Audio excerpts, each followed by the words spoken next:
পুরো এপিসোড দেখতে জি5 অ্যাপ এখনই ডাউনলোড করুন। ডাক্তারবাবু তো আছে, ডাক্তারবাবু সত্যিই আছে, আর এই শহরেই আছে মৃত্যুঞ্জয় বাবা সেজে। গৌরী, কি করছো নাকি তুমি? তুমি আবার সেই ভুলভাল কথা বলছো। আমি তোমাকে তো কালকেও বললাম গৌরী, এটা তোমার মনের ভুল। দিদি বিশ্বাস করো, বিশ্বাস করো, আমি সত্যি কথা বলছি। আমি সামনাসামনি ডাক্তারবাবুকে দেখেছি। আমি যাকে দেখেছি সে আমার ডাক্তারবাবু ছাড়া কেউ না। গৌরী কি বলছে? কাকে দেখেছে? ঈশানকে? আর আমি এটাও বলছি, আমি আমার ডাক্তারবাবুকে ফিরিয়ে আনবোই আমি। চুপ কর, তুই চুপ কর, অনেক হয়েছে। তুই নিজেও জানিস না যে তুই কি বলছিস। আমার কথাটা শোন গৌরী, শান আর নেই, আর এই সত্যিটা তোকে মেনে নিতে হবে গৌরী। আচ্ছা ঠিক আছে, আমরা ওকে বুঝিয়ে বলছি। তুমি আমার কথাটা শোন গৌরী, দেখ যে আসছে তোকে তো তার কথাটাও ভাবতে হবে। বল, হ্যাঁ, তুই যদি সত্যি শানকে ফিরে পেতে চাস, সেটা একমাত্র তোর সন্তানের মধ্যে দিয়ে সম্ভব গৌরী। অনেক হয়েছে।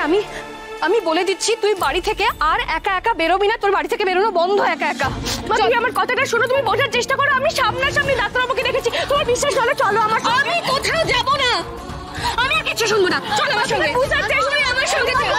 আমি কিছু শুনতে চাই না, আমার সঙ্গে রক্ত করে। কি বললো গৌরী? ঈশানকে সামনাসামনি দেখেছে? এটা কি সত্যি নাকি সবটাই গৌরীর মনের ভুল? কি হতে পারে?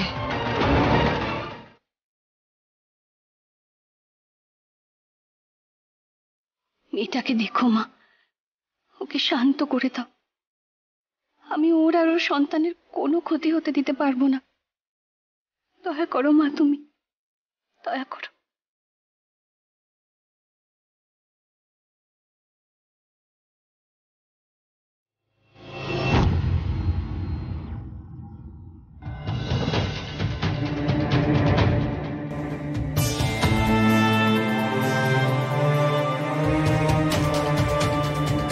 এখন চুপ করে বাড়িতে বসে থাকলে হবে না মা। একবার যখন ডাক্তারবাবুর সন্ধান পেয়েছি, তখন যে করেই হোক ওকে বাড়ি ফেরাতেই হবে। তুমি আমাকে ক্ষমা করো মা, তোমার কথা শুনে এখন বাড়িতে থাকলে চলবে না। যতক্ষণ না সব সত্যিটা জানতে পারছি, ততক্ষণ আমাকে চেষ্টা করেই যেতে হবে। আমার এই সন্তানের জন্য, এই পরিবারের জন্য, আমার নিজের জন্য। তুমি মৃত্যুঞ্জয় বাবা না আমার ডাক্তারবাবু, সেটা পরীক্ষা হয়ে যাক।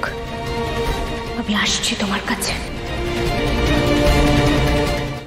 জি5 ডাউনলোড করুন আর সব এপিসোড দেখুন একদম ফ্রি।